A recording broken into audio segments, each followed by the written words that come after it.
I'm glad y'all tuned in. We about to get the show started. Yeah.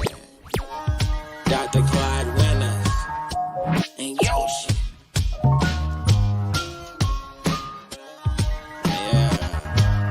Yeah. Then and now. We talking about back in the day and right now. Yeah.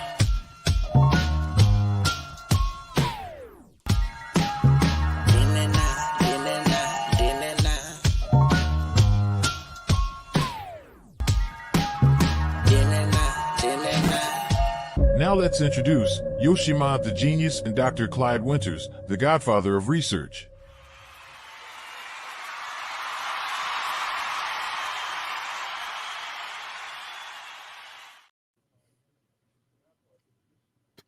What up, though? What up, though? Peace. What's happening, family? Family, you looking at the brother, the deepest brother. This side of the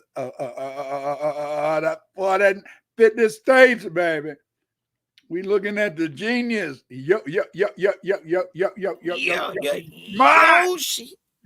Yoshi. What's up? And then hey, we got the world renowned, the one you love the most, the one your parents love, the one your kids is digging, the grooviest dude in America, the grooviest dude in the whole universe, Dr. Clyde Winners. Yeah. Let's give a round of applause to the brother. Yeah. World renowned. World renowned. This is a very momentous occasion because a lot of people, they've been calling me. They have been calling me ever since last week. They said, Dr. Winters, what is that? What is that ish? I said, what are you talking about? They said, last week you had that young brother on there, Yoshima. Where's this stuff coming from? I said, we don't call him the genius for nothing. Can you explain? Can you explain why you got that genius style? Can you explain it? Come on, man. I've learned from the greats. Okay, I went to Baba Winner's research class, Phenomenon. Learn how to research. Learn how to do it for myself. Learn how to write a book report. Learn how to. I got a book written because I took this class. Dr. Clyde Winters have opened up my eyes and really showed me what it means to be B1. Because I didn't hear anybody was speaking about being B1 before I heard Dr. Clyde Winters. And man, if it weren't for you, man, with all that research you did and the books, I got your books right here. I want to show everybody the books I got. I got more, man. I got a whole bunch of books. I'm reading through which one right here? Blacks in Europe right now. So I'm going through Blacks in Europe, and then I want to hit up with Atlantis in Mexico. So thank you, Baba Winters, for them books.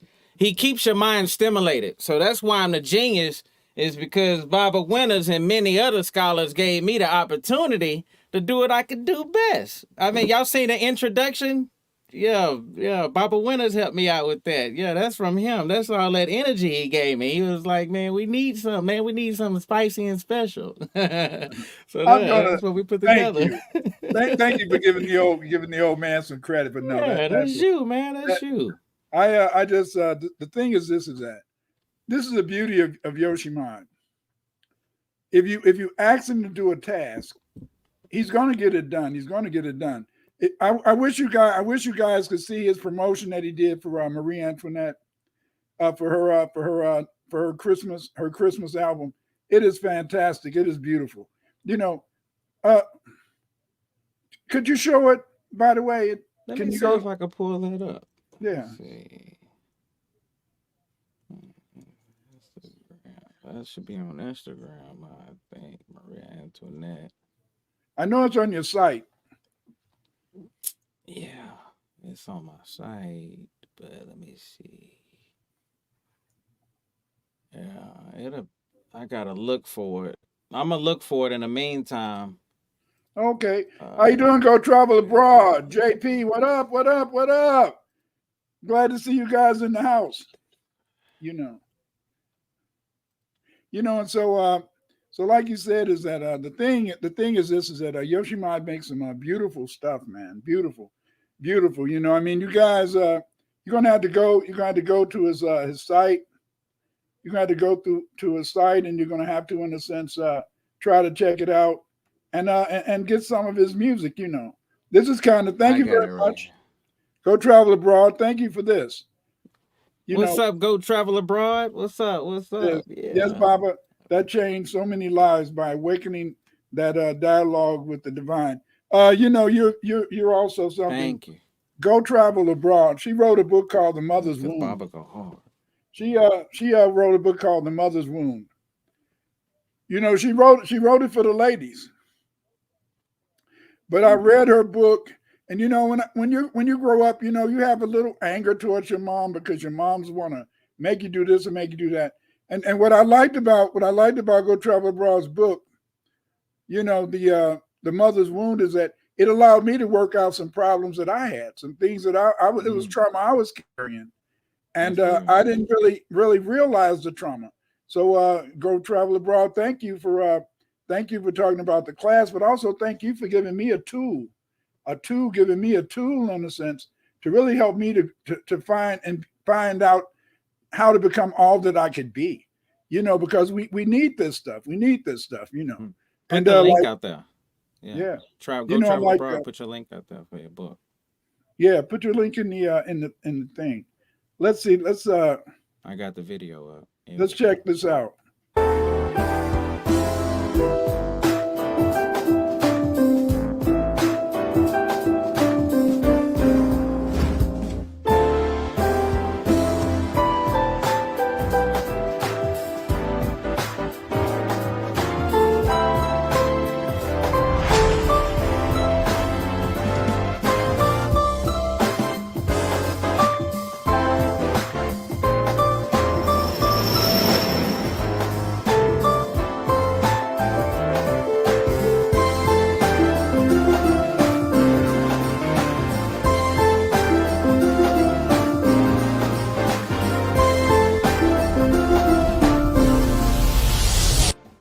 Damn. Hey. Where's my copy? Where's my copy? Where's my copy? Damn. Family. You Hey. guys, if you've been following me for the past 3, 4, 5 months, when I put his commercial up, you be thinking that I'm playing. I'm not playing. I'm not. We do not call Yoshimod the genius for nothing. Appreciate This it. man Appreciate will make your site, make whatever you doing, make it. Come on. It'll I make got it'll y'all. make I got y'all. I'm gonna keep it B1. Hey, y'all say keep it 100. I'm gonna keep it B1 all the way. I'm gonna keep Yes, it sir. B1 all the way, man. All the way. Let's get it. Yeah. Thank you, Okay. man. Yeah. Well, I know you guys. You're here tonight, and just as Go Travel Abroad said, it's Sunday night at the dinner table with Baba and brother Yoshi. Yes, sirs. Yes, sirs. Wow, And wow. we're here to talk about the gangs. I'm gonna tell you a little bit about my experience with the gangs, and I'll come in and out. When I was growing up, when I was about 10 years old, my brother died, and so my brother died, and my mother said that he had probably got killed because they were out there doing some gang banging or some other stuff like that, and so I grew up hating the police.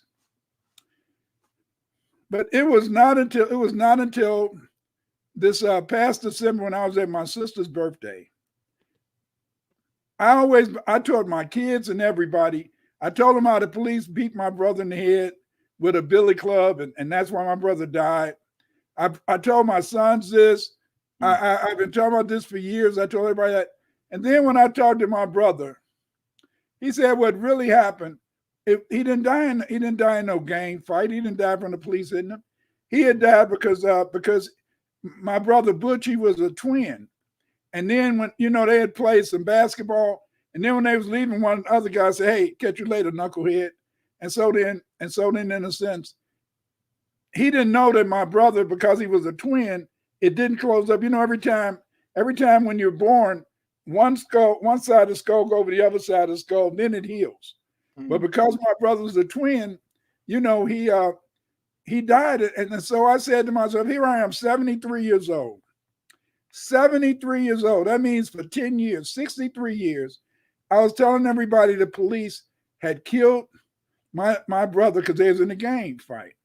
And it was a lie. And I felt very bad because I've been living this falsehood. But see, you can only go off what your parents tell you. So that's what my mother thought. And so then, and so my brother said my mother wouldn't let him explain and all that type of stuff. You know how people were back in the day. Back in the day when I was growing up, you didn't talk back to your mama. You didn't talk back to you definitely didn't talk back to your grandma. And whatever they said was law. Mm-hmm. But the gangs back then, they had gangs in Chicago.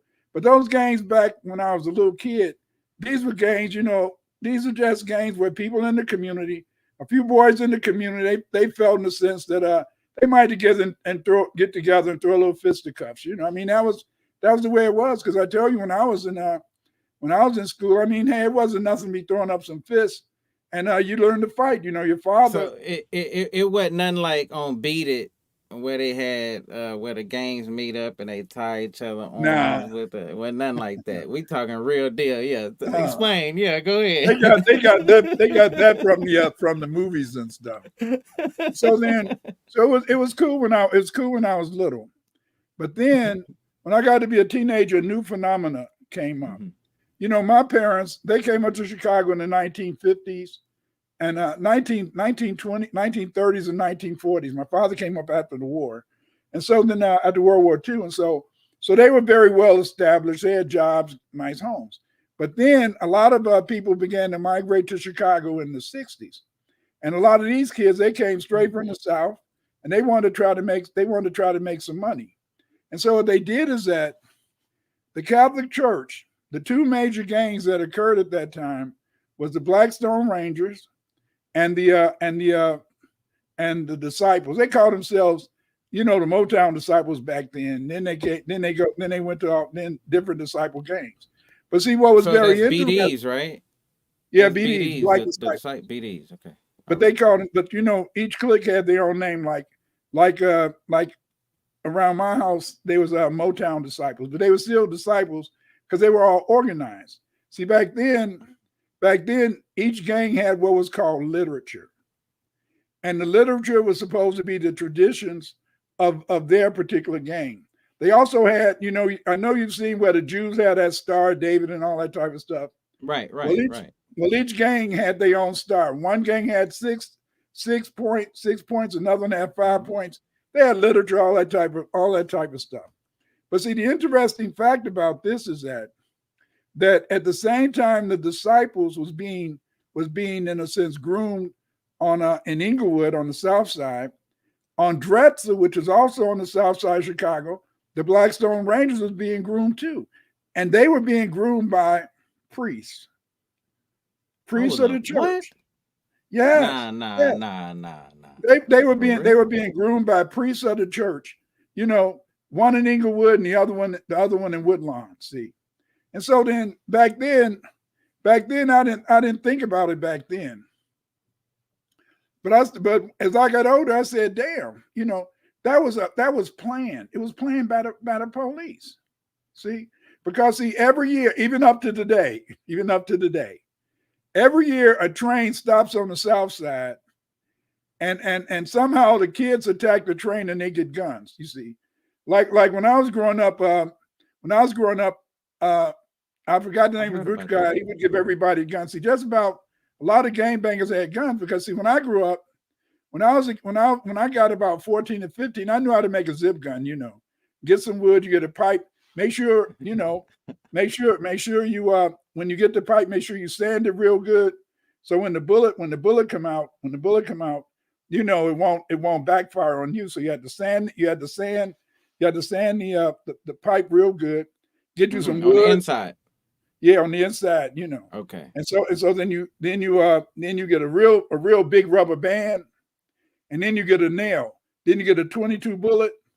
Put that sucker in there, pull that thing back. Bam, baby. But again, God everybody damn. everybody knew how to make a zip gun, man. Oh, look, this is what y'all was doing in Chicago? I was a neutron. I was a neutron. And so that's what they did.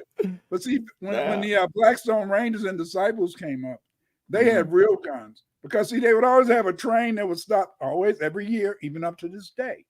A train to stop on the south side, and somehow the gangbangs would know, and the train would be full of guns. And they would go get the guns. Yeah. So these gangs of Blackstone Rangers and the Disciples, they both had literature. They were both founded by the Catholic Church. But the interesting thing about this is that these were the gangs that began the colors. Red for the Blackstone Rangers, and blue for the Disciples. What about gangs in Houston? Yeah. No, they were.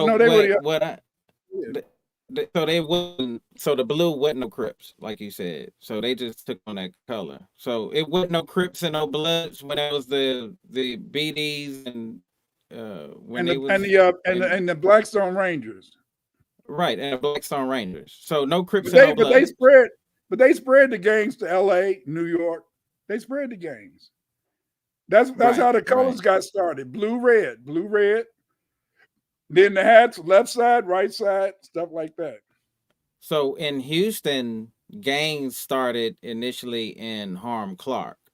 Is from what I've seen and what I've learned in the 1970s, it was in Harlem Clark, and it was and Missouri City. So Harlem Clark and Mo City, it was the Hoovers.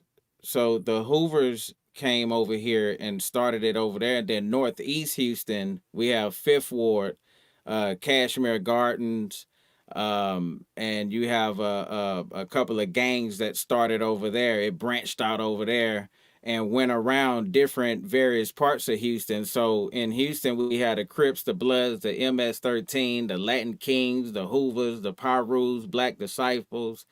We even have the Aryan Brotherhood of Texas. I ain't came across them. I ain't trying to. They got the Cowboy Mafia, Dallas Crime Family. That's they're down here. The Golf Cartel. It's so many gangs out here. When I grew up, I only knew about Bloods, Crips, and the Cholos. The Cholos were the Mexican gangs out here, and they wore yellow.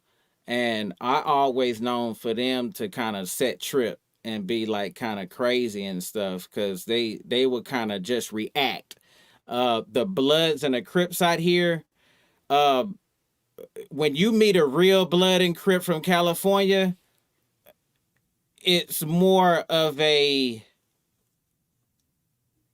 like how I said in our last show, a coat they put on. It's like an image. It's something that it ain't no portrayal, because some of them grew up into it, but down South Houston wasn't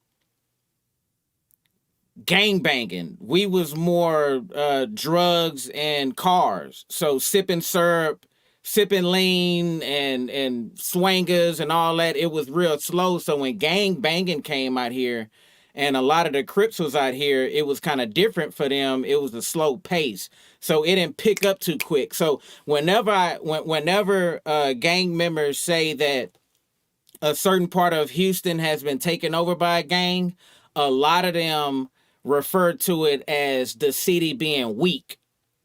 Ain't that something? Because they say if the city is strong enough, the city would keep its culture and gang wouldn't be the main influence. But if the city is weak, then the gang can infiltrate that city and just take over. Or like how we talked about earlier, trains being actually attacked by the government. So in Houston, we have a lot of gangs going on. between the different areas in Houston and the north side. So I don't really deal with the north side because every time on the news in Houston, you hear somebody randomly shot on the north side. Gangs in my hood, like I said, I knew the Bloods and the Crips and the Cholos when I was like in middle school. High school, I start seeing BDs, GDs, different kinds of Crips, Hoover Crips, any ABKs. You had the Bloods, the Bounty Hunters. The ABKs are anybody killers. The Bounty Hunters are. I hung around with these guys that really killed. Looking in their eyes, you can feel the sense that they took a life. I don't know if that makes sense to y'all out there, but you can kind of sense that. And a lot of them have spoken to me and kind of laced me up on how and why they became who they became and what got them in this situation. And a lot of times it be trauma, it be family abandons, it be people looking for love in the streets that they can't find from their house. I met real cool homeboys, Dr. Clyde, like, man, real smart, educated gangbangers. Knew a lot about the system, the solar system, stars. Can name the stars. Can look at the planets, line them all together. The constellations. Talk about the pyramids in Egypt when I didn't even know about it. Knowing nobody kicking none of that stuff. So, as a youngster, it can look pretty tight, right? Because your family ain't kicking this, but in the hood they kicking it. And you kind of be like, man, I want to learn that. Well, in order to learn this, or in order to learn this blood, you know what I'm saying? You gotta, lock in. You gotta, you gotta get blessed in or whatever. So you put your knuckles up, like Pac said. I got my back against the fence.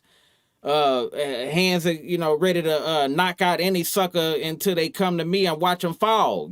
So we boxing. And what does that symbolize? I seen homeboys that get initiated look like me come out looking like your boy Martin Lawrence, man, in that boxing match, but they all locking and what up, man? He in there. They celebrating and stuff. I guess I'd rather beat each other up than you go kill somebody. But yeah, that's what I know about gang banging in Houston, man. And, I got a story I'm gonna tell you later about how a friend of mine had a near death experience over gang banging, how he got stabbed. And I want to break it down to y'all about ABKs and bounty hunters, man. These are real deal. I didn't know it was levels to this shit, man. Hey, there's levels to this shit, man. It gets deep, yeah. I know you know about the pyramids and stuff, man. Yeah. How you doing, Karen Benzin, Black Lyron? What up, though? Wendy Julian. Wow. Thanks for being here. Thanks for coming to the program. And Zachary. B1. What Zachary, up? What up? But okay, so see, you talked about two or three different periods. Okay, like when I was a teenager, chemistry, black magic. What up? Again, and what you guys up to? But anyway, what happened is this: that when I was a teenager in 1966, that's when the gangs became very powerful, very powerful. You see, the thing about the Blackstone Rangers and the Disciples is back at that time they didn't have any real initiation where they had to whip your ass. What they did back then, you were able to join the gang if you killed somebody. Oh. So if you killed somebody, so the thing is this is that you could be riding a bus, they'll get up on. We had a public transportation called CTA. They'll shoot you at the corner, shoot you at the bus stop, man. Sometimes they're running to school, pop, throw a few up, pop it up. It was like terrorism. I remember me and my friend Jay Hop. Yeah, me and my friend Jay Hop, we was going down the street to see this girl because she's supposed to be free-hearted, but she wasn't. So we was coming back. So these guys, they came up and so they said, stone to the bone. I said, Jay Hop, don't say nothing. They said Stone to the bone. And then Huh. J-Hop said D-Dang. Next thing you know, man, these guys went under, they had long coats, they came up. Because back then they used to wear the hats like if you've seen the Untouchables, they were hats like the Untouchables with long coats. Right. Came up, man, the guy came up with a shotgun. Pow! Man, we hauled some ass. Like I was okay, but he got shot in the back that night. He didn't die.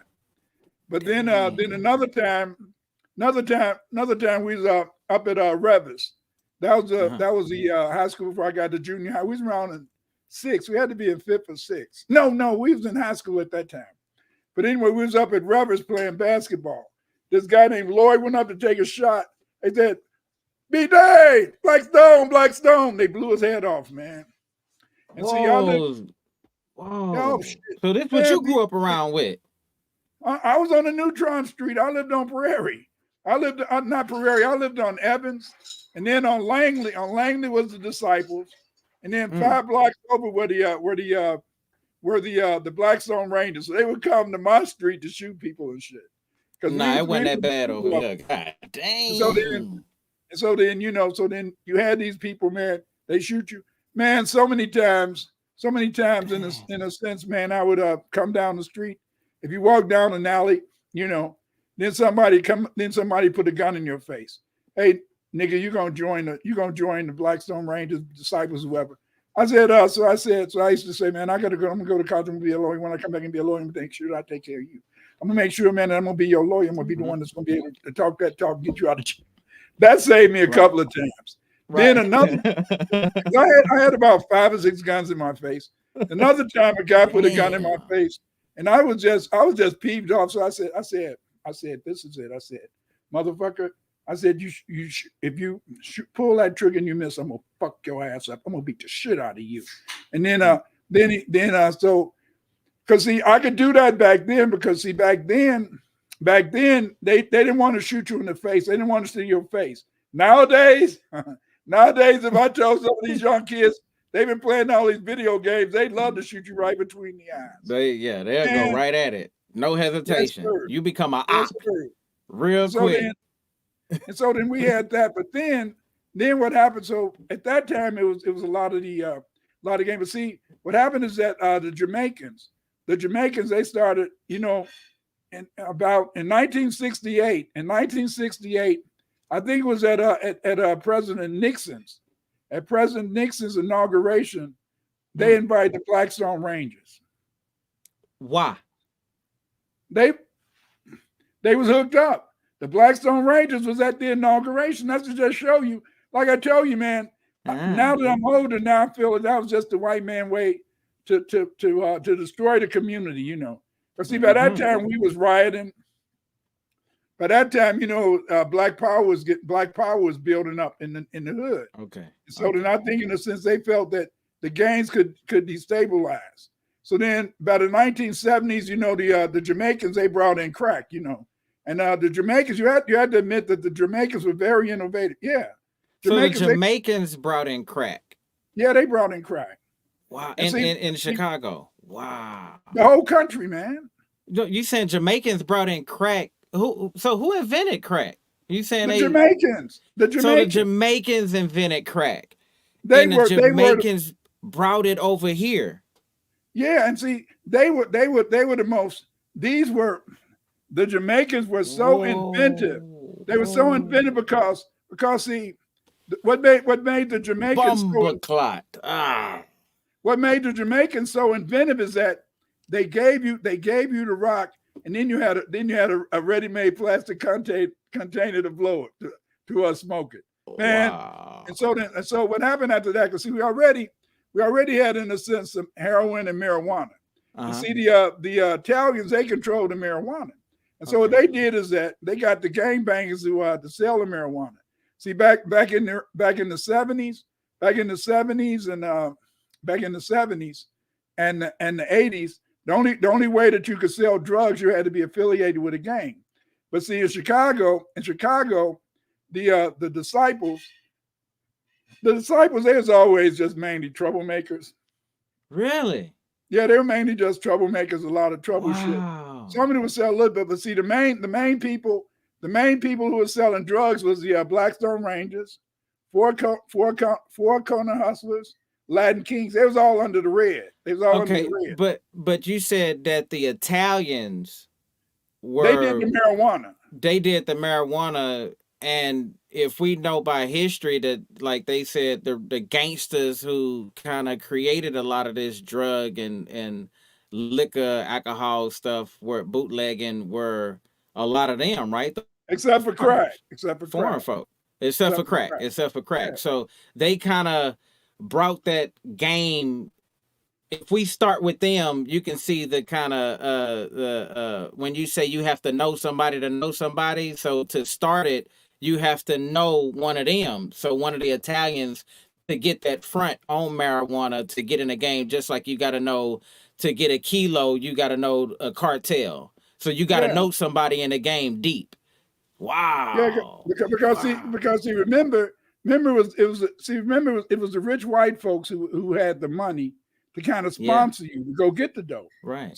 But nobody ever tell on them because you're gonna be hooked up. See, planes and boats cost money, y'all.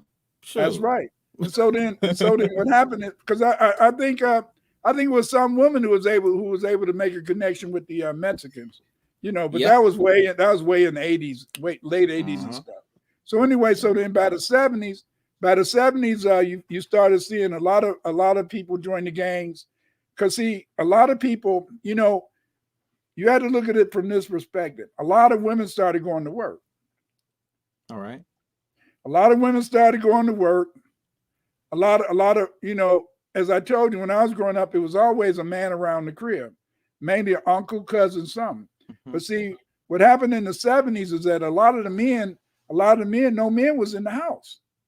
And mama was working. So then a lot of the kids, they started gravitating to the gangs because that's when the gangs started talking that family shit. We all family. You join. Yeah, that's what I talked about earlier. Yeah. Right, you're right. Where they looking for that love in the streets, looking for love in all the wrong places. Yeah. You're right about that. Okay. And so then they wanted to join the family. Because see, they felt in a sense that was a way that they could get a surety. Because see, in 1969, I went away to college down in Urbana. So, so I didn't come back to Chicago till 73, 74.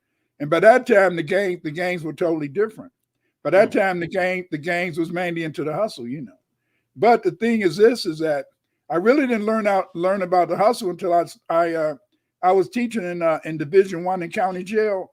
That's where they put all the murderers and stuff. So that's when that's when I met a lot of big time. So you seen all this in the streets, growing up, having guns put up in your face, seeing how gangs infiltrated your neighborhoods. You seen how the dope infiltrated your neighborhoods. You got out a lot of that nonsense by telling gang members that you're gonna be a lawyer. And then you ended up working in the prison, you say, right? I was Division I, but see what happened is that you had a choice.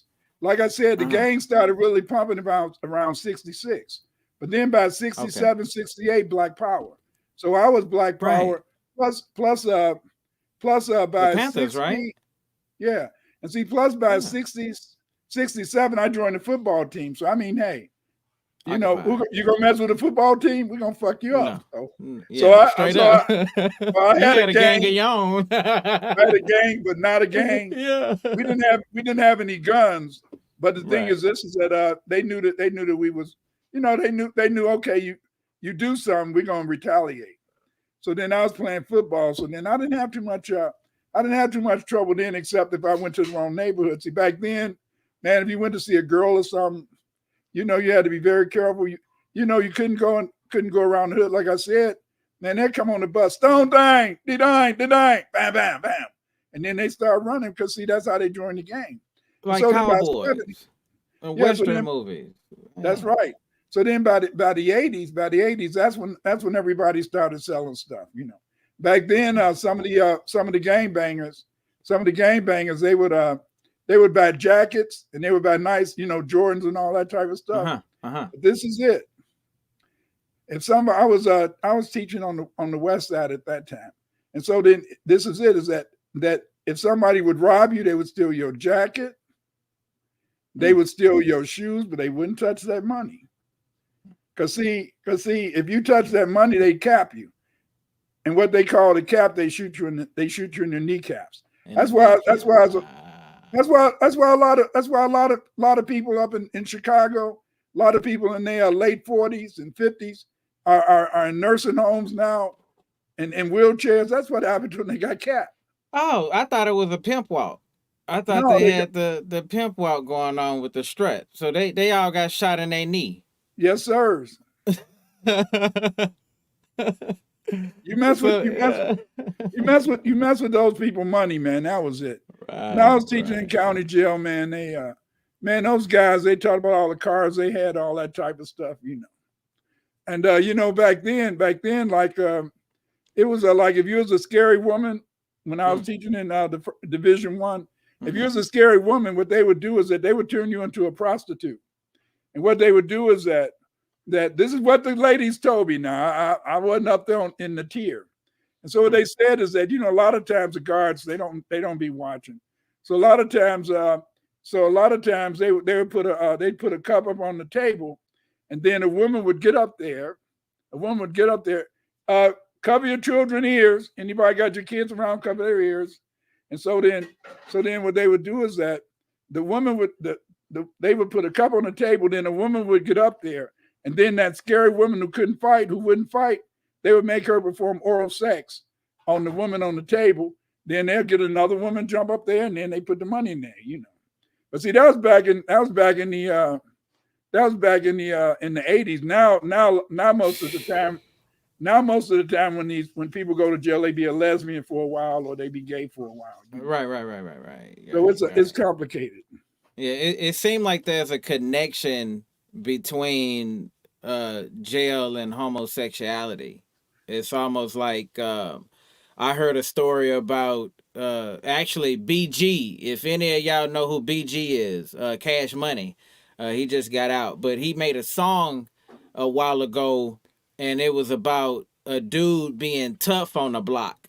And he was like around there killing, shooting people and, doing some gangster stuff, being that hitman and never fighting. Went to jail, ain't got no gun. Left him with his hands, and he ended up being somebody's BI. You dig what I'm saying? So when he ended up coming back out, he tried to infiltrate the hood again, acting like he still at G with the gun, but everybody know he been molested in jail, and now he was around the hood terrorizing people and raping them. So that's a song. I don't know the name of it. Y'all go find that. Y'all check that out. But we get a lot of stories in Houston from New Orleans and from Louisiana because they have been infiltrated by gangs big time. And hearing about different blocks, different wards, you can't come over here, different streets. It go from gangs to street territory, not even a gang. Where you from? I'm from Ninth Ward. Oh, nah, Woody. We ain't, and it's kind of wild like that. The branch off. It's almost like it went from colors to protecting, to being one with everybody else to, with your members to now it's just blocks. Nah, homeboy, you're going to rep this block. Yeah, but you a Crip. Well, what I got to be doing with, but you hustle here too. So protect this block. You see what I'm saying? So it's like how you said, the money thing, they don't touch that money. Yeah. They don't touch that money. But but the thing is that it's weird things because see, if you see two people, if you see 3 or 4 people from different gangs hanging around each other, you don't want to be around them because you know what that means. That means they're stick-up men. Yeah, because only stick-up men from different gangs will stick together, And see, never trust a stick-up man. Just like when I was teaching in county jail, the guys always told me, they said you cool because since we was in Division I in the school, I used to work for the Safer Foundation. We could be over there sometime, doing a little boxing. I'm in there. How old was I then? I was about what, 30? I was about 40. I boxed. They didn't know how to box. I don't know how to box. But they knew how to do this. They know how to pop. And so they said, they said you cool. They said you cool, Clyde. I don't think I would rob you out in the street. I said to myself, you'll fuck me up. But anyway, man, come on now, man. No. They got game, I got game. So, but they did tell me, they said, Clyde, they said, whenever you see a car with 3 guys in it, if you see a car with 3 guys coming, look at them. Don't stare, but look at them. You see, because they said that if we drive past you and you don't pay attention, we feel you don't see us. They said that's why we like to rob women who got their head down, because we feel that that woman got her head down, she can't identify us. Because how's she gonna identify us? See? Wow. Yeah. Wow. Oh Just man, the mind tricks, man. The it is mind thought trick. put behind it. The Man. thought put behind it, man. One Christmas, one of the guys said, "Oh damn, Clyde."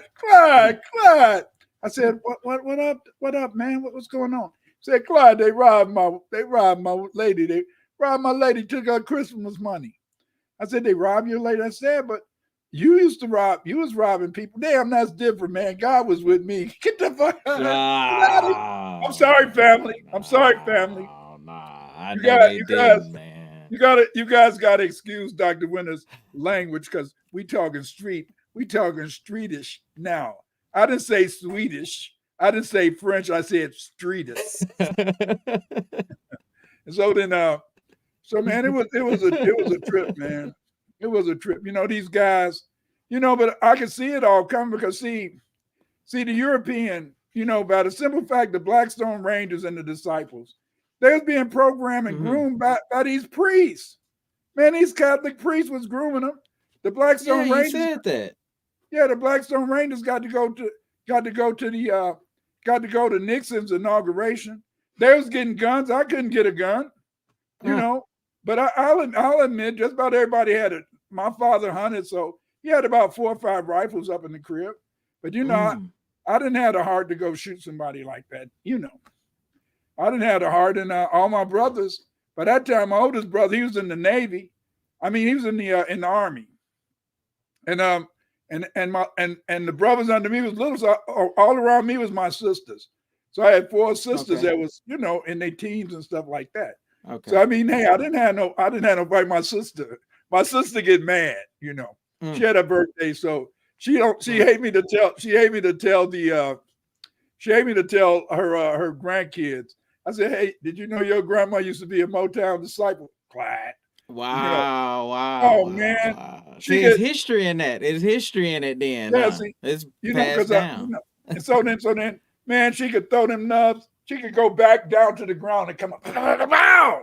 I said, damn, Mabel, you was up lit. Well, hey, hey, speaking of that, what about the dancing? I always found that funny, because they'll shoot you, but they'll also dance, and I see how they do it now. It's almost like Fortnite, like the Fortnite games where they running around, they'll shoot you and kill you, and then and they'll dance over you, and I see that with the Crips and the Bloods, and I don't know if the disciples have dances. I don't know if you've seen that. It was only at the parties and stuff. But see, what happened down there is that may have been a Southern culture, because y'all had those steppers that be in fraternities and sororities. So they may have how they got it. And so then, Crip walk. They call it Crip walk. You see it with Snoop Dogg, Cali and them. They do that, but just that step, how they do it, and it means something. Every step, every hand signal, everything means something, man. They know sign language, man. Yeah, and then what made so bad, we went through that period where the gangs was all about killing, shooting. Then by the 80s, as they started trying to act like they was family, when they started acting like they was family, that's when they used to go into the initiation where they beat your ass, And then Then by the 2000s, this is what tripped me out. This is what the kids taught me. Now I'm teaching. I'm a teacher, but I always try to be down because see, when you're teaching upper grade center and you're teaching high school, you got to know what's going in the street. You got to know the slang because you know these are kids, and so some of the kids told me. The kids told me that by 2005, this is what started a lot of people not really joining gangs. Is by 2005, the gangs stopped being organized because a lot of times when you went in the county jail, if you was kind of young, the older gang members felt that you should service them, if you know what I mean. They used to feel that you should give them a blowjob. Yeah, you should give them a blowjob, or you should let them rape you because you was younger than them. Oh yes, you know. So then that was by about 2005. So you see this evolution of the gangs, and so then now you got, like you said, now you got a lot of guys around there raping people, you know, because rape is rape. Rape is rape because see, no matter what. Rape is a power play. You know, when you rape somebody, that's because you want to have power over them. And so then by the after 2010. See what happened is that in the 90s, you know, see all that drug shit, that was to put us into amnesia. And all those gangbangers, they was making that money. As soon as those black gangbangers started making all that money, they started busting them left and right, man. The jail was just filling up in the 90s. In the 90s and early 2000s, jails was just filling up, you know, because see, here was your problem is that the average, when I learned in county jail that the average gangbanger, what happened is that when they went to jail, when they went to court, they would, in a sense, the judge would say, okay, your trial is in a year. And see, because these guys didn't have no other job, then after 2 or 3 weeks or a month, they back on the corner trying to sell some drug. So the same policeman that caught them the other time, caught him the first time, they catch him again. And so see, when I was teaching at county jail, what I found is that I used to think the judges were racist, the judges was no good. But I started seeing that a lot of times the judges gave them a break, but they'll have so many cases. You know, by the time their court day came around, they have so many cases being caught the same way. And then, go ahead.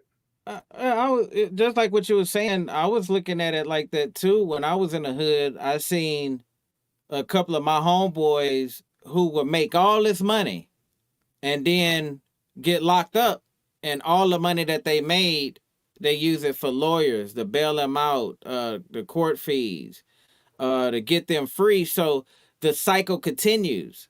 And then they take the money. Then they take the money you gave your mama to keep for you. They take absolutely. That money too. They take that money too. Yeah, they take all that. I've seen it as a cycle because it seems like they always get caught up in the seasons. So there's certain seasons when they make the dust, when they know that they're actually booming. I had a friend of mine, he was hustling hard, right, on Forum Park. The laws, you had like a gate before the door. And so the laws couldn't open up the gate. They banged on the gate. So my homeboy opened up the door.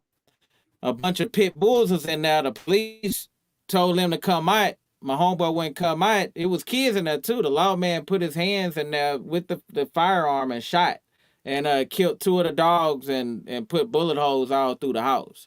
Off of drugs, you know, because they was, you know, bagging up, you know, here and there. But that was a friend of mine, and all his little homeboys that he had, they was kids, they was minors at the time. All of them got charges, and all them charges went on from them being misdemeanors to adults, and it changed their lives, man. So, man, that gang banging, that drug stuff, man, that's a big deal. And then by the 90s, up in Chicago, because I was in county jail, we had Spanish students too. But see, the Spanish students, man, like Humboldt Park, you might hear that on the news, Humboldt Park and all that. Humboldt Park was where the Mexicans lived. On the north side, you had the Puerto Ricans. And so what happened, man, is that in the Spanish neighborhoods, they had a different gang on every block. Can you imagine that? Every block, a different gang. If you just if you walked over to the next block, you might get killed or beat up. That may be your last walk. Yeah. That's right. That may That's be your right. last walk. That's See, sad. That's see sad. what happened is that as these gangs had the literature, then the gangs started becoming nations. You know, the Blackstone Nation, the Black Disciple Nation. So then these people, they started acting like they was their own nation. You know, like their own country. So you couldn't go on. Okay, so that's how you get the branches off from different groups that call themselves nations as well, where they Right. and you mentioned the territorial Right. aspect of things, where they become very territorial, especially over things that they do not actually own. They don't own. Oh, You in a neighborhood like if you live in the projects at 48 state, you in the projects, and you fighting for the thing. But if they catch marijuana, you and your mom and them kicked out the damn building. You know? yeah. You know, and people fighting and killing over block because this is my nation, and they really took it serious that they were different nationalities, that they was a whole different nation. Man, when I got in county jail, man, I saw brothers who grew up together, but they joined to get a different gang, and now they had to kill each other. One guy, the Spanish guy, he came to us and he said, y'all, can y'all get me out of the school? I gotta get back in the with population. I can't be in the school because they told me to kill my friend, you see. And so yeah, but see, they belong to different gangs as they got older. Yeah, I got you. I was gonna ask that, because if all them Hispanics on different blocks and they're all zoned to a school, their kids, the adults hate each other. But no, these are teenagers, man. Right, the teenagers hate each other, but their siblings got to go to school together. They all under one roof, so you got gang activity in schools. Yes, so yes, they sir. took it from the block to the schools. That's right. Like one day, this kid, he said, Dr. Winters. One day, he said, Mr. Winters. I wasn't a doctor then. He said, Mr. Winters, what would you do if I came up there and hit you? I said, I wouldn't do nothing, but if you came and hit me, I'd hit you. I'd smash your head up against the blackboard, and I'd hit you 5 times before you hit the ground. That's all, baby. That's all, baby. Right. I know that. Yeah. When I was teaching on the West Side, we had 2 interests. It was, drug dealing was really heavy on the West Side back then in the 90s. This is before I taught at county jail. So then the kids said, Dr. Winters, why do you have our chairs on an angle? Why you got them on an angle? I said, well, this is it. I'm up in the front, but see, let's figure that one of y'all try to take some money and don't turn your money in. I said, so then if somebody come to shoot you, they're gonna shoot you first, and I'm gonna be safe. I said, they said, what? You're gonna let them shoot us? I said, listen. I said, you out there gang banging? Yeah. I got to go home to my wife. I got a beautiful wife at home. I got to go home to my wife. So if y'all want to do that stuff, do. But then, man, what was interesting, they've had these nations, man, killing each other over damn. And then what happened is that after 2010, the gangs were all broke up. They didn't have any organization. It was just people fighting for their neighborhoods, killing each other over neighborhoods, man.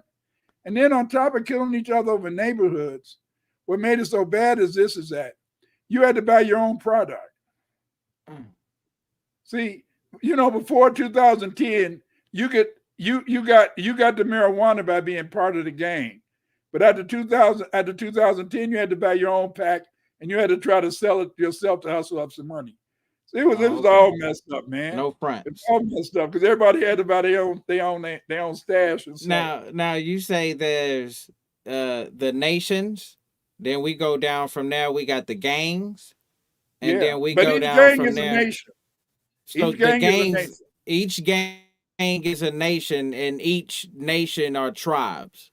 Right. These are pretty much tribes. Wait a minute. What are you talking about?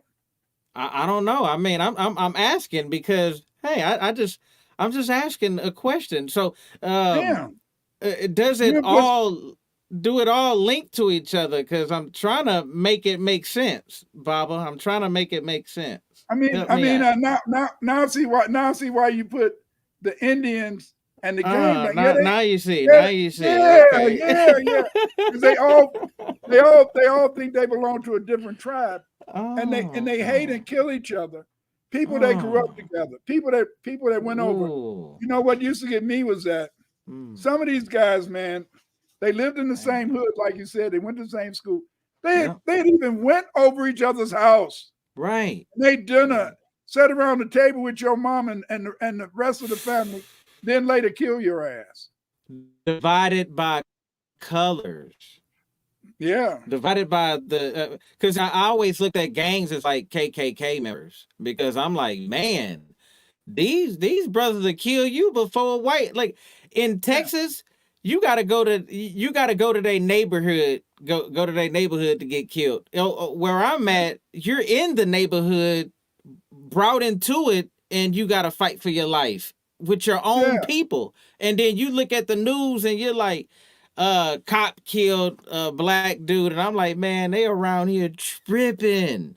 The cops out there killing them, and they're out here killing us. What the hell going on? So you question that?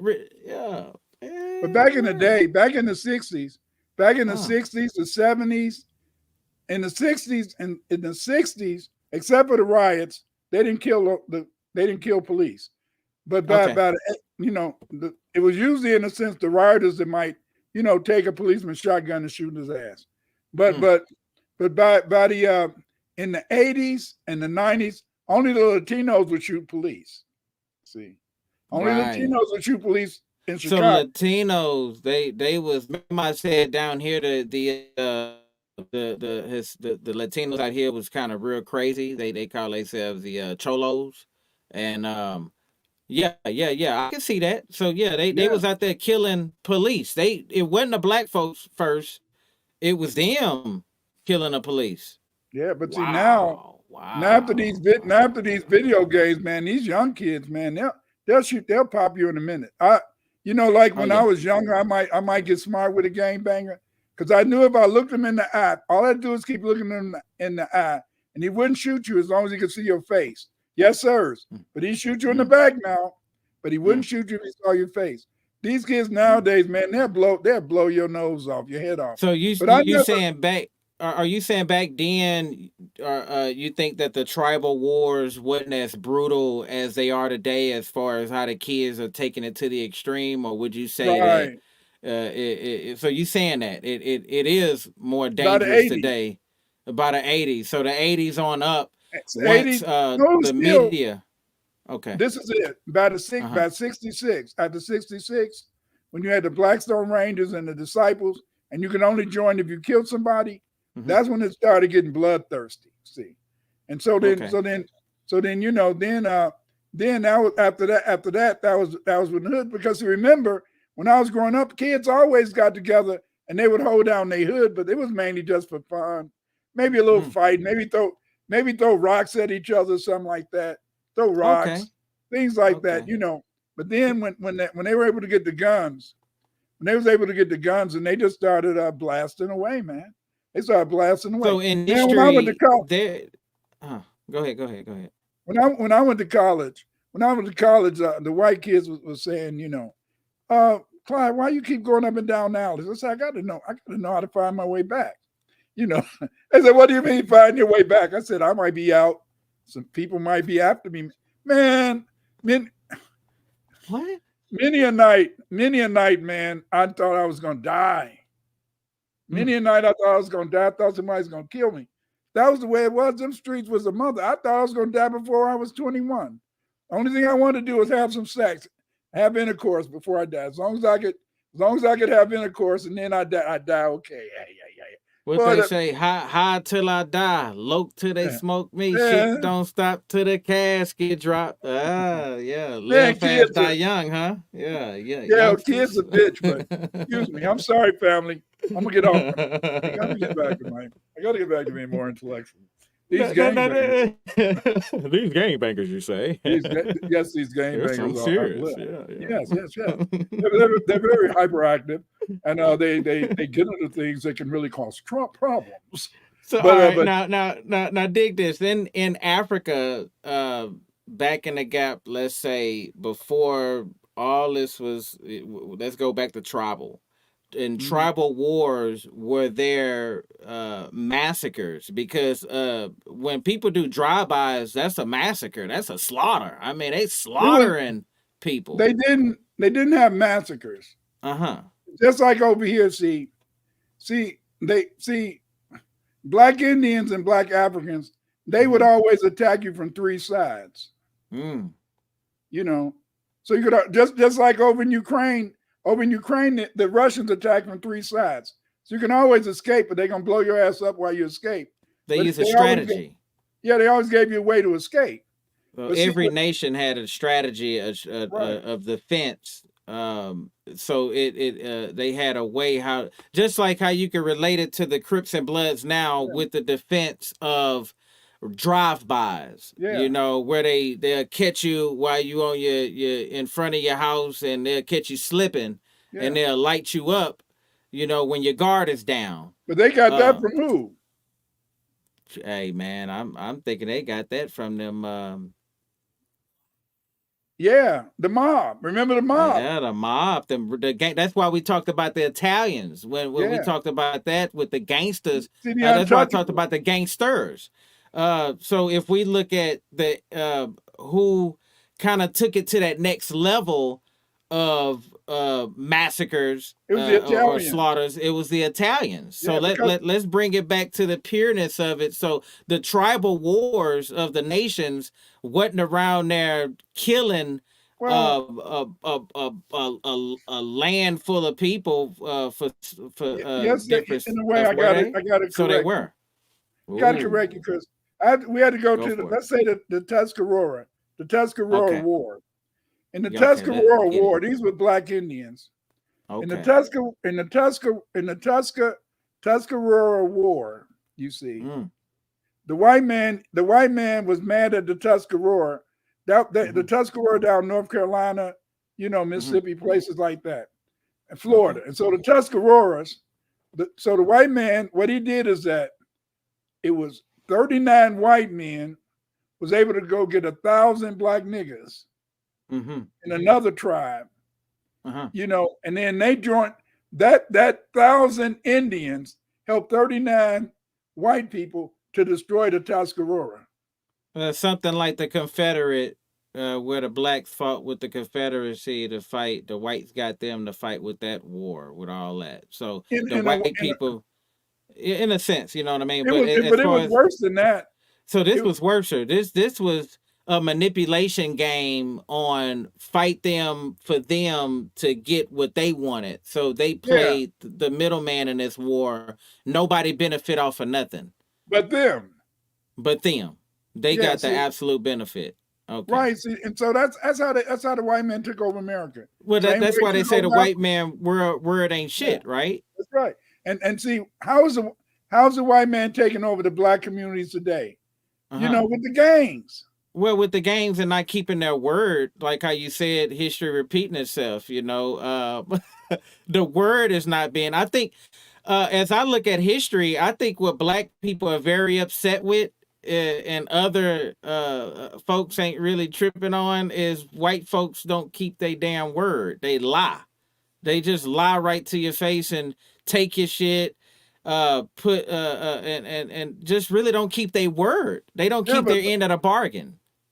But the gangbangers the same way, man. You brought up eyes. When I didn't notice that when I taught in county jail, it was an Indian teacher there from India. His name was Xavier. He said Clyde. He said look at that guy. I said, look at those eyes, and they called it dead eyes. And so when you see a guy that's got dead eyes, the eyes show no emotion. You know, most people's eyes will show happiness, joy, but these people who are killers, they eyes show no emotion. They call them dead eyes. You know, dead eyes. You know, and that's right. And that's why when you brought up, you said that you could look in certain people's eyes, Right, you could right, tell what they was all about. And see, right. you may have could feel that, you may have could feel that dead eye. And so Oh see, yeah. yeah, and so Woo. see, just like the European use those Indians to fight against each other. That's what they do to keep the black community all stirred up. See, they create this unity because see, they went through a period in the 70s where some of the gangs wanted to go black power. They put them in jail. Jeff Ford, that's how Jeff Ford and some of the other ones got in jail during that black power mess.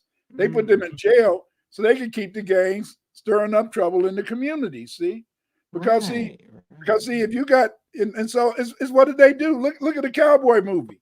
If you look at the right, cowboy movie, in the cowboy movie, what they do? They always kept the Indians fighting each other, so the right. cavalry and the rest of them could come in. See, I So mean, when you know, is that true when I want to take you to the Indians fighting each other? If they kept them drunk with fire water, is that true that they kept the Indians drunk with fire water to yeah, keep them fighting the same sense as they keep black FBA in the hoods now with drugs and alcohol to keep they, they them. Go ahead. they did the same thing with the brothers. You know that. Where do you Right. think the term firewater came from? It didn't come from the red man. It came from the black No. Indians. Because Right. see, Right. they give them that rum, and they go out. That's how A what they war would do tactic. is, huh? A war Yeah, see, tactic. yeah, like the first Thanksgiving in a sense, what they did in 1634. You know, Hmm. they wanted to get these Indians. What they did is that they come and stuff, and then when they went home, you know, they attacked their village by 4 a.m. in the morning. They was all high. See, see that Oh, that's like yeah. that movie that you seen with the black what it called Queen, the African Queen, where they went in and got them Right. while they was that same way. Okay, so that's one of the Yeah. techniques. Okay, got you. That was one That of the makes techniques. sense. Also another technique was they always attack from four sides. See, black people used to attack from three sides. So when you got tired of fighting, you could always leave. And so Uh-huh. you could, because it was supposed to be chivalrous. But then with Uh-huh. the white man, he started getting them used to conquering, capturing around what I think at least 700,000 to 1 million black Indians were sold into slavery in Bermuda, Jamaica. See, the first Hmm. Maroons, in Jamaica, they was Aboriginals from here. All right. Now, if they was from getting shipped to Jamaica, what port you What's believe? that? What port of United States were they getting shipped from? Like Let what me see. I region? think Charleston. Some of them from up in Massachusetts. Yeah, it didn't So matter. this Massachusetts, so like Gulf, no, Massachusetts. Where we at? Boston, all that type of stuff. Boston. So this is Boston, Boston. Okay. South Carolina, Charleston. They also would Okay. just go from other little ports. Wasn't no specific Okay. ports. It See, wasn't no specific port. Okay. Where right. they See, was. see the first. See the first triangular trade was a Mhm. trade in getting black Irishmen from India, black Irishmen from Ireland, and bringing them down to North America and the Caribbean to work. That began in 1625, and then in 1634 was the Aboriginal trade where they would attack Aboriginal villages, mainly get the men and send the men over to Jamaica, over to Bermuda. See that's why so many black people today got all these names like I'm Winters. You know, Right. Right. Right. your last name is Mod. Right. then Mod. you got okay Winters Crawford. See, because what happened is that most of the time, not all the time, but most of the time they would take the Aboriginal men and sell them to Jamaica, and so then they would take the Aboriginal women and put them on the plantation. It was already black Irish, black Welsh, and black Scotsmen on the plantation. So So that was the Black Irish? Did they have any history of tribal wars to yeah, no, indicate? no, So they didn't have they. So the Black Irish really wasn't. They didn't have too much war with each other, they huh? no they lost the war against the British. The, See, they were Okay. Catholics. They was fighting the Protestants. Well, before the white folks. So before the Europeans came along, was there a history of tribal wars with? Yeah, yeah. So there were Between the Catholic, but okay, you had the British fighting the British. Irish. Both of Uh-huh. them was black. Both of them was Right. black now. Okay. And see, because the whites were serfs. The whites were serfs. Uh-huh. We were the ones. See, we were the ones owning the estates and shit. Okay. See, Cool. that's why you can look up like that's why I showed my the crest. And so what happened is that they wanted. Okay, this is it. Mhm. The Catholics had all the money, you know. Right. The black Catholics had all the money. The black Protestants, they was coming up, but they was in business, and they said, "Hey, how can we get this damn money? Let's go take the shit from them." Right. So they killed the first time, I think, Oliver Cromwell fought him, he killed at least about 1,000. You know, Damn. that was only 1,000, but he killed at least. By the time the war was over, they killed at least about 50 to 60,000 of them. See, it's mind-boggling. It's mind-boggling the way that these people for money, man. It was all about money. It's all about money. And so to get back to it, go ahead. Damn. So you had all these black Irish men on the plantation, because see, they weren't worried about the Irish men bringing them to America, because they didn't know nothing about America, so they was gonna stay cool. So you had all these Irish men, and then you had all the Aboriginal women coming in. And see, that's why a lot of us, even though my mother and them were Choctaw, their last name was Hamilton. That's how we got all these surnames, because there was so many Aboriginals mating with the black Irish. And then when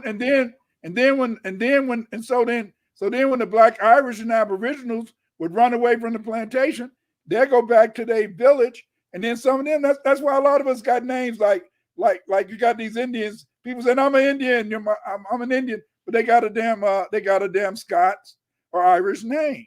A Scott Irish name. So a lot of our names in America, like my family last name are the McCrays from Marshall, Texas. So that's right. The son of the Crays. See, son of the Crays. Teach me. So that means that even though you may have Indian nationality, you also would have that black Irish, because that's how they met up on the plantation. Right. Okay. Right. And then you had all these black Irish and Aboriginals mating. Then when the sub-Saharan Africans came in, that's why we got our surnames.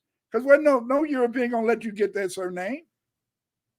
I don't think we understand how big Ireland is, man. I mean, for a lot of us to come from Ireland, yeah, man, we go hard. Yeah. Yeah, just like Sister Shanice. She was trying to donate some blood. Sister Shanice was trying to donate some blood to somebody who had cancer. Right. And they showed that it was somebody in America that had the same blood. But see, now we know that was her relative. Really? But now we know why she was relative, because he probably one of those black Irish that went to the Caribbean and another brother or sister went to North America. See, so that's why it's deep. See, that's like we always been taught that every light-skinned brother or sister, your great grandmama had to be raped. No. They didn't have to have been raped, because they would some of them would have been already light-skinned. See, right. See? And so then, but again, it's this whole idea of what the gangs do, is that the gangs, they go into this nationality. Because they go into the nationality, they ruin the neighborhoods. They make it hard to really get together. I remember, and then what made it so bad is that a lot of people got out of prison. They had 3 strikes. Then a lot of them walking around in their late 40s and 50s and gang banging. What the hell is this? 40s and 50s and gang banging. Well, industry gang banging, I notice, is different than street gang banging, because I never met a Crip that paint his nails, but I seen Snoop Dogg paint his nails. A lot of the Bloods, like Lil Wayne, he's a Blood. he call himself Damu, so whoop, he do all that. But when I talk to real gang members, they're like, nah, he got a pass and he pays us for that protection. You ever Yeah. heard about that? You ever heard about like Takashi 59 is a blood and or something like that, but he paid his gang members to keep them happy to claim their set that they put in the work for all that murdering, all the KKK activities. He can now claim that Yeah. status. So I seen a lot of that with the industry because when I had a friend of mine, uh, we was coming out with a bunch of music and a bunch of tunes, and I was letting him know that I don't want to be doing no gang banging, no gangster music. You know what I'm saying? I said, man, I lived it, but man, there's already enough people telling that story. So I want to tell something different. And he was like, well, shit, you gotta have some kind of, gang people behind you. Somebody got to be behind you. You know what I mean? And I'm like, what you mean? He said, well, that's how you open up the doors. It ain't about what you know, it's about who you know. So Yeah. people in the industry see gangs as a way to get clout. Yeah. Yeah. Yeah. But see, but the whole point is this is that it's worthless cloud nowadays. But see, See? back in the day, you had money behind you. But see, Yeah. back in the day, but see, like when it was money. It was money. Now it's no money. No, it's an They ain't making image. the cash. It's an image. Just all messed up, and Yeah. so, but these gangs, they're destroying our neighborhoods, they're destroying our community because they don't know who they are and they don't know they're being used. Let me try Right. to let me try to play something. Let me try to play something.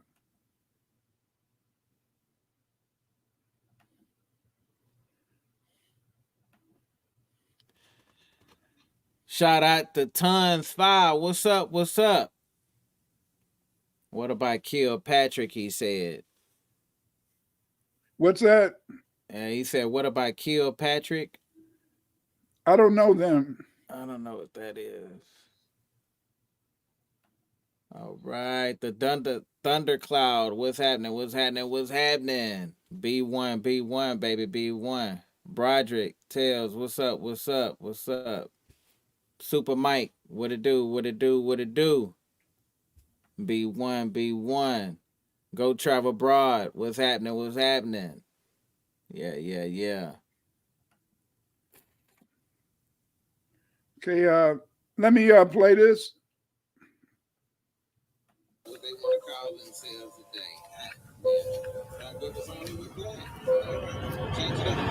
Yo, baby,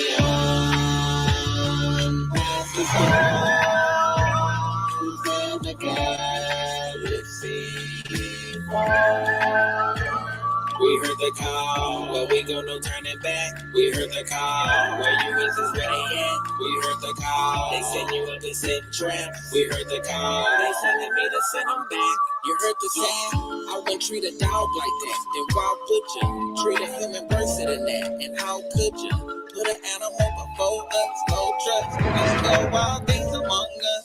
Crazy, my people distracted by Wakanda. Preachers teaching our kids not to think but wonder. So they wonder, unplug themselves from the cosmos, all drunk. Forgot who we were, find us, keep us, look. Gotta play it one more time. Gotta play it one more time. Hold up, man, hold up. Yo, baby,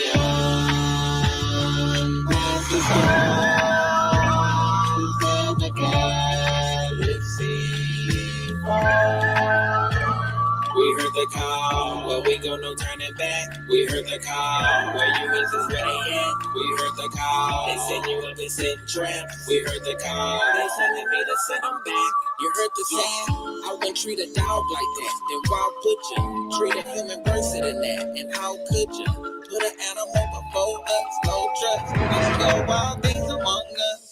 Crazy, my people distracted by Wakanda. Preachers teaching our kids not to think but wonder. So they wonder, unplug themselves from the cosmos, all drunk. Forgot who we were, find us, keep us, look. They always divide themselves, but they divide themselves with now what they want. See, See, this is the whole point, Steve. I heard the call. Here's, Yeah. here's the problem, man. Let me see. Here's the problem. Huh. What Yoshi talking about, and I hope you make that a real album, put that up so you make so people come and I get it. will. But here's the whole point: is that what Yoshi shows us in that video is that that's the problem we got. The problem we got is that our community is too tribalistic. Our community is too much trying in a sense to fight each other, bring each other down. See, we should be trying to build each other up instead of tearing each other down. And see that's why Yoshi Mod, the genius, that's why he's making this music. See, he's trying to get the music back where we can have a nice frequency. See, it's Thank all you, brother. types of frequencies of music. Why don't you explain to him why you made that video? It's a short. You can go to his Yeah. for a little while and you can find it on the site. It might not be there for long, so check it out. But anyway, go ahead, Yoshi. Why'd you make that? The reason why I made that is because of separation among us. So dealing with the learning from the Hotep community, I noticed that a lot of us was kind of stuck in Kemet, and we couldn't move out of that. So we had a lot of people saying, nah, it's here, it's Kemet. Then I learned about the Olmec, and then that was a branch of people like stuck on Olmec and was like, nah, that's our history, we're the Olmec, and and they kind of overdo it. And then I ran across indigenous people who are true. I mean, it is what they say, but the separation of what clan you from, what members are you from, what is this? Well, we're gonna fight for this, and in court I'm this, and I'm not black, don't call me black. And it's like a bunch of hatred I seen, and I seen a separation throughout all three communities, and it hurt me because we supposed to be united. Like, we got all that information up into here, and then we're like, no, I'm an Indian. Nah, we're all of this. All of this is us. I can't stop at one gas station. I got to go to the next one. I'm learning. We're here right now in America, but we own stuff in Asia. Let's go to Brazil. Let's go to Canada. Come on. We could go to Australia. We owned this world. That's right. That's it. That's why I say I'm from beyond, because I'm tired of being a subject to these debates and battles about who we are and what we're claiming now. Nah, man, look, I got I got my son to feed. I got my wife to be here for, and I'm here to kick this knowledge to y'all, and so y'all can receive it. Man, I ain't got time for division. I don't have time to be hating you and saying that I'm not with you and I'm against you and separating you because at one point in time you was on this land and this was yours and you owned it at one point in time. I got you. I'm here to make the content to put it out there for your kids to see. That song right there has no cursing. I do not own the beat to the song. So shout out to the beat maker for that song. That beat is well known all around the internet. It's one of them Afro beats. But the content that I did in that song, I didn't write them lyrics down. I did it straight from the soul. I just put what I wanted, how I felt, and how I felt was division. Can we be one? Why do we have to have division? That's why I wrote it, Baba Clyde. And the visuals I put together, I used AI mixed with a little bit of CGI. I mixed that in, and it's up on Instagram and up on TikTok. It's the full song. I normally don't do that. To all my Patreon members, I want to thank y'all. Y'all subscribe to it. If y'all haven't subscribed just yet, but that's where you'll catch more full videos. But yeah, Baba, that's why I did that song, man. That was on my heart. That was on my heart right there. I don't like separation. Family, you got to go to Yoshi Mod's site and subscribe. We got to build this brother up. We want to get at least 10,000 supporters. Come on, y'all. We want to get 10,000 subscribers at least by June. We want to get 10,000 subscribers. Have your Yeah. have your folk go there, check it out. I'm gonna see if I can play that one more time. If it's okay. Come on, come on. Yeah, absolutely. Let's get it.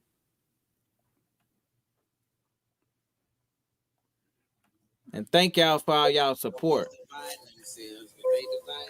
Y'all share that song.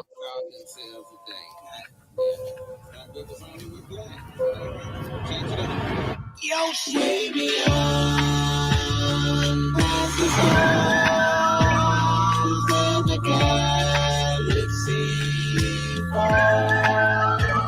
we heard the call, well we gon' no turning back. We heard the call, where you is ready at. We heard the call, they said you a descent trap. We heard the call, they telling me to send them back.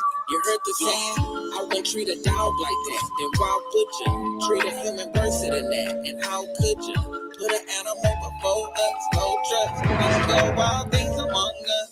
Crazy, my people distracted by Wakanda. Creatures teaching our kids not to think but wonder. So they wonder, unplug themselves from the cosmos, all drunk. Forgot who we were, find this keeper. Look, they always divide themselves, but they divide themselves with now what they want to call themselves. Y'all catch out the full song up on my Patreon account. He gonna play it again for y'all.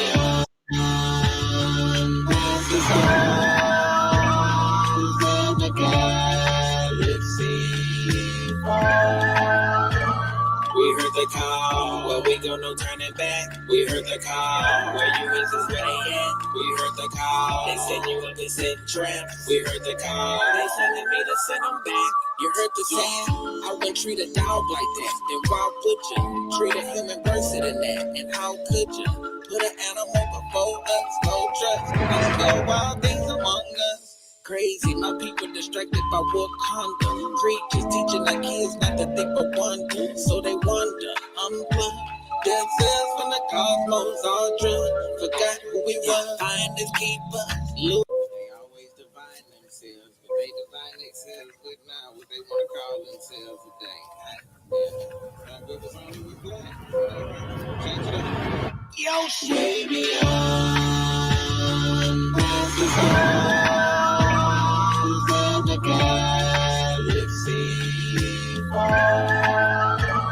we heard the call, well we gon' no turning back. We heard the call, where you is ready at. We heard the call, they said you a descent trap. We heard the call, they telling me to send them back. You heard the sound, I wouldn't treat a dog like that. Then why would you treat a human worse than that? And how could you put an animal before us? No trust, let's go wild things among us. Crazy, my people distracted by Wakanda. Creatures teaching our kids not to think but wonder. So they wonder, unplug themselves from the cosmos, all drunk. Forgot who we were, find this keeper. Look, they always divide themselves, but they divide themselves with now what they. Okay, again, There we go. again, like I said, is that you guys got to join the Patreon, join his Patreon, get the entire song. I'm sorry, man. I just love it so much. I was wondering. I said, "Oh man, did he get did he get stuck on repeat?" Yes, sir. I'm stuck. I'm stuck. Man, that video is so beautiful. You know, music can make you do things. That song make you want to go out and and fight. It makes you want to go out and grab some of them gangbangers and grab some of those Aboriginal brothers. What the hell wrong with you? Stop this disunity. Stop trying to fight each other. Come on, man. We won. We be one. We be one. And it is so cool. And I know, family, you heard this, and I know you want to go out and hear it. You got to go. You got to join this Patreon. Come on, y'all got to join. I'm gonna tell y'all the reason why I can't give it, like, put it out on Spotify. One of the reasons, like I said, I don't own a beat. Another reason is I don't do the numbers. The numbers lie. All right, them numbers be lying. You get a million streams, and the artists get what, $1,000 or so, even less than that. The numbers don't add up. You're giving that money to whoever controls the machine. So whoever controls the machine, get your streams, get the money from it. as an independent artist, you don't eat. Even as a artist in the industry, you barely eat off of that. Your money comes from performances, and right now I'm performing, man. Look, we on stage right now. We live in direct. I'm with Baba Clyde right now, so you know, I really appreciate everything y'all doing for me. And by y'all joining Patreon, that helps me out a lot so I can put money into the AI systems, the craft, the different DAWs that I have to do. A lot of this stuff, the production, I'm the engineer. I take a lot of time on my day to do this, to even create the song, because it's on my mind, it's on my heart. I'm not doing it for anything else but to get this information out. So I really appreciate y'all big time. That's from the soul, for real, for real. Again, like I said, is that Super Mike, Broderick, what up though? Peace. The Thunder Sound. Right, Rose. All you guys that came in tonight. Karen, you very thank much you for Karen, supporting thank this. You. Yes. And again, Tones feed. Yeah, tons. It's tons 5 from Florida. I want to, if I could find them up on here. Is that one of your homies? Yeah, that's one of my homeboys, man. The brother do jury, man. He go hard. I would love to share one of his page over here, man. Let me see if I can find it. But the brother does like Olmec jury, like from scratch. You know what I'm saying? He man, the dude go hard. Let me pull it up right now. Let me see if I can pull this up, man. I'm gonna show y'all something, man. Man, y'all don't know who y'all be having in y'all audience, man. Y'all be having some live folks. Let me see. This is kind of, I just wanted to say, go travel abroad. I recently had an experience that made me stop believing we can be one through willingness. The trauma of parasitic whiteness and self-centeredness is unsurmountable. Hope to believe again one day. I hope you do too, and it can defeat you. It can hurt you, because I know that all of us have been hurt. I remember back in the day when I became a Muslim, or I became in Black Power. Do it for the brothers, do it for the sisters, and then they're making money off of me, and I get ish. But see, that's right. One of the things. But at first you're very angry. At first you're very depressed. At first you feel down. But you have to reach a point where you say, "I'm not going to allow that to hold me back." Go ahead, Yoshi. Right on. Yeah. So let me show y'all this real quick. Share that screen for me.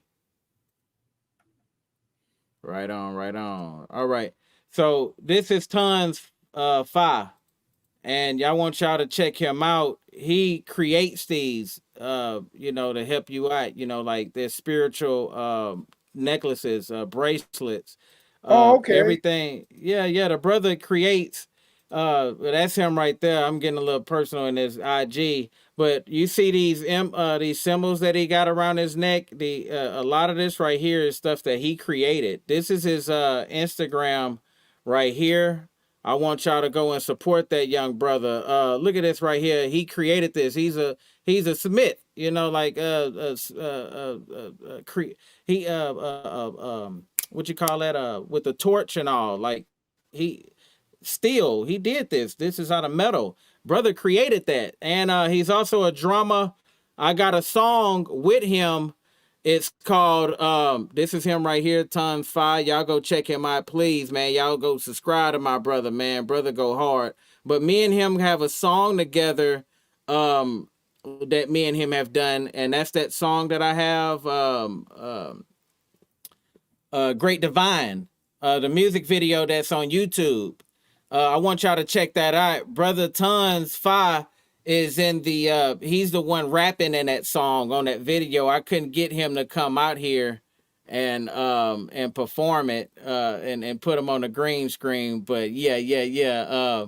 Great Divine was a video that was inspired by him, because listening to that verse that he put out, one thing that stood out to me in that song what he said is, everything that you need is inside.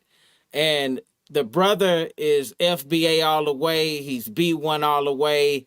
bro, man, hey, shout out to you, brother, and keep doing what you do.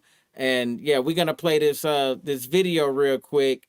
The beat itself is produced by I don't know, I can't spell that name, say that name correctly, but Elavy. So shout out to the producer. I do not Elavi? own, yeah, Elavi. Shout out Maybe. to the producer who produced the track. Another one of these tracks I don't own. This song was not written. It was just something to throw out there from my soul, because I felt like at times you want to manifest what you desire, what you want the most. And what I wanted the most is my great divine. I wanted to see Amma. I wanted to feel the presence. I wanted to be in the waters of none. I wanted to come out of the dark, be in the dark, embrace the dark, be one, embrace, be one, and unite. You know what I'm saying? And being that light that I am, to shed my creativity over just for y'all to see the vision. So yeah, y'all check out this song Great Divine with Tons Fire and Yoshi. Hotel.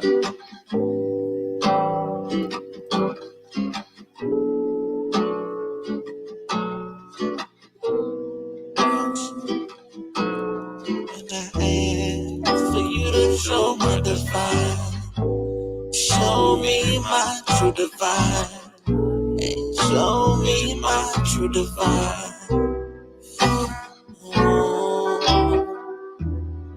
And I ask you to show my divine, show me my true divine. And I ask you to show me my divine, yeah, show me my true divine.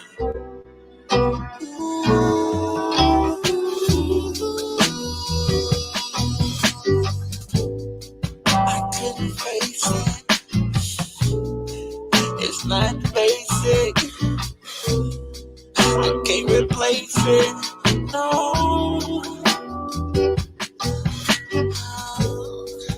So seductive. Yeah, I wanna touch it. I often crave it. I only would light up for a reason. I know why we're breathing. I'm here for this season. Just give me a reason. I know I'm shining. I know I'm grooving. I know I'm moving. I know why we're chanting. And I'm lying and I'm feeling so divine. Real one ancestors on my mind. Give me lemons so I turn them into lies. Alchemy got me shifted with the signs. Feel alive when I listen to the guides. Guts feeling never leave with my eyes. Got you up, got you down to the side. Everything that you need is inside. You to show my divine, show me my true divine. Why don't you show me my divine?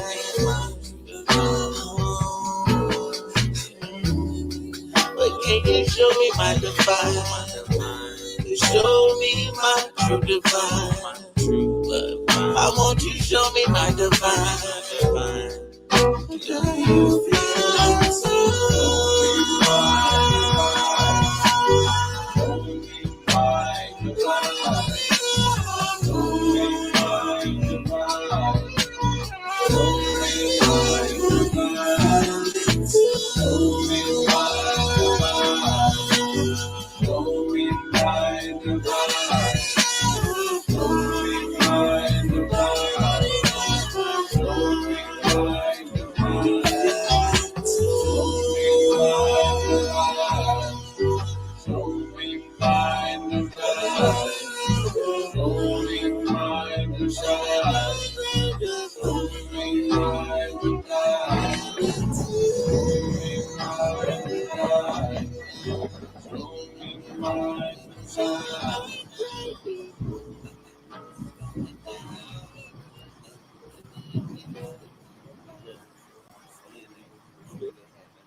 Hey, I ain't got nothing to say, man. I say. Thank you, Tons Five. Yeah. Appreciate it, Baba Clyde. Yeah. Thank you, Alma. Thank you to the producer. Really appreciate you. You know, like I said, is that family. We I know you guys probably saying, "What the hell going?" This is it. Then and now, we are a different breed. We trying to make and entertain you, and at the same time bring up some facts about the old days Yeah. and the nowadays. You see, Right on. and I hope you guys learned something from today about gangs, and I hope in a sense that we can find some way to stop all this division and stop all this tribalism. Because yes, gangs are none but another way the European is using to break up our community, separate us in our community, and we had to find some way to stop it. And I want to thank everybody for coming. Do you want to say something? Last word, Yoshi? I want to thank you. Thank you, Baba Winters. Really appreciate you. Thank Amma for you. Thank you for your grace. Thank you for all the literature that you put out. I really appreciate you. So continue to do your work. Continue to strive for us. I mean, you're a motivation to me. I'm a millennial. Your words has inspired me to create music, create content, and create the visuals that I create. And if it wasn't for you, a lot of these people who are trying this division and trying to separate us wouldn't even get as far as they got without your information. Thank you. And yeah, that is an honor, because just like the most respected book in the world, a Bible, is, it can be used and mixed. Your work is beyond that level of it can be used for positive, and you can see how people can kind of use it to kind of create their own little funky stuff with it. But I'm happy to be here with you in the presence, right here with you. I'm happy that everybody is here with us, because we're here with the writer, the actual scholar himself, the researcher himself, here today. He ain't regurgitating nothing from anybody else's but his. This is him.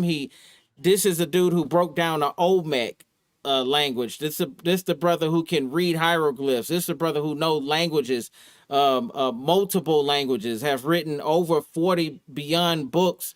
The brother, I mean, I don't know what to say. My mother respect him. I let my mother listen to him, and she didn't even know who he was, and she was just tuned in for a whole hour. So the truth is there. This is something that you just don't hear here. You feel it in your heart. You feel it in your soul. Thank you to Sister Shanice for the classes that you got, that you and Baba is putting out, and for your audience support. And you have the whole across the pond backing us up, on the truth. I really appreciate that. Thank you for Amra, the world renowned drummer. Thank you across the pond. You really helped me out and gave me the motivation I need to put my craft together and keep it going. It ain't hard being B1, but sometimes it get a little lonely, but when you have somebody like Dr. Clyde Winters on your side, and you can always go to his replays, especially if you become a Patreon member. He helped me out so much when I am a Patreon member.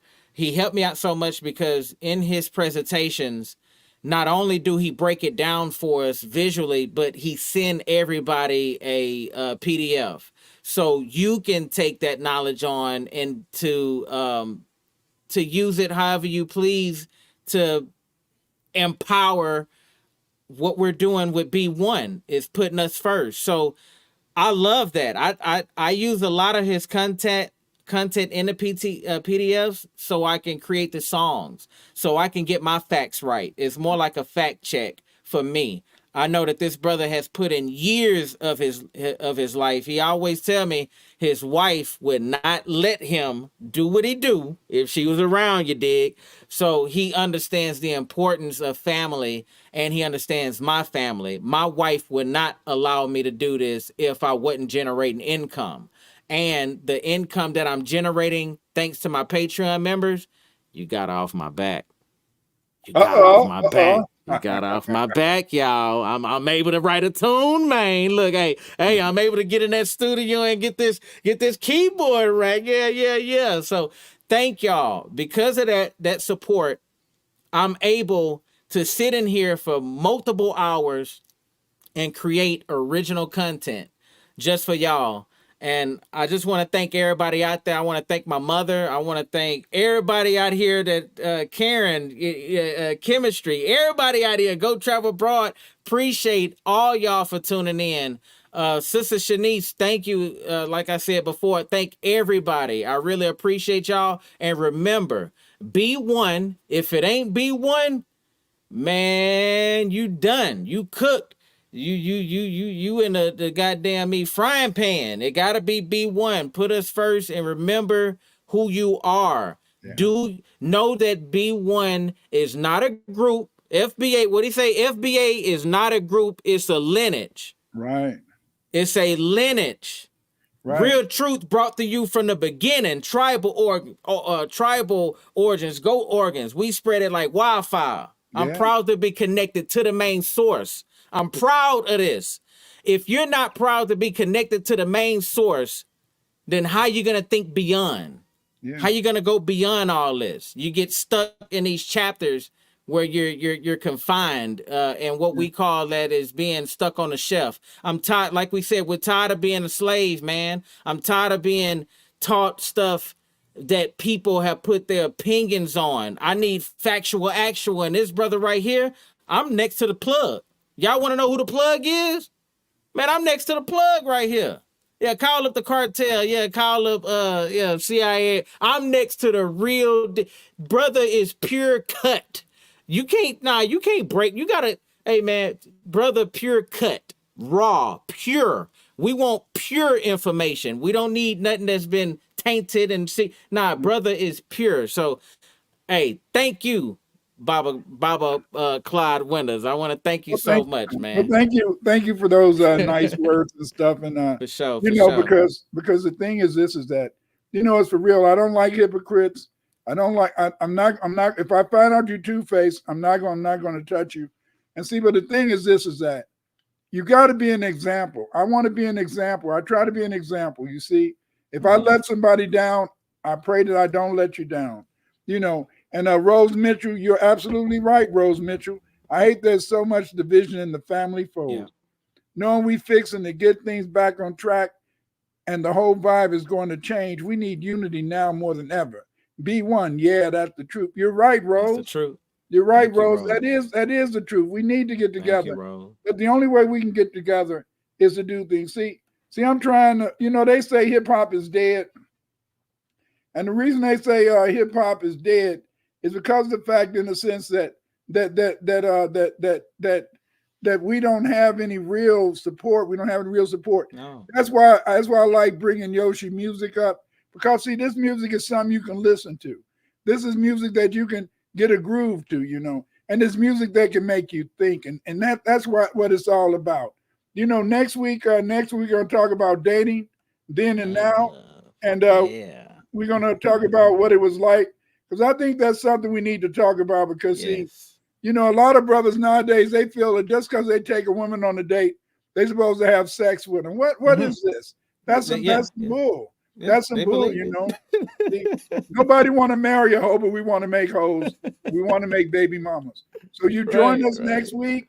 Join us next week. We're going to talk about dating. Join me on Thursday. I'm going to talk about, I Ain't Black. And I Ain't Black is going to deal more with what we were talking about tonight in terms of this division. This fact that nobody want to be black, everybody against each other. Again, thank you guys for showing up. Yoshima, thank you for giving us this nice music. And next, who knows what you might hear next week. But I guarantee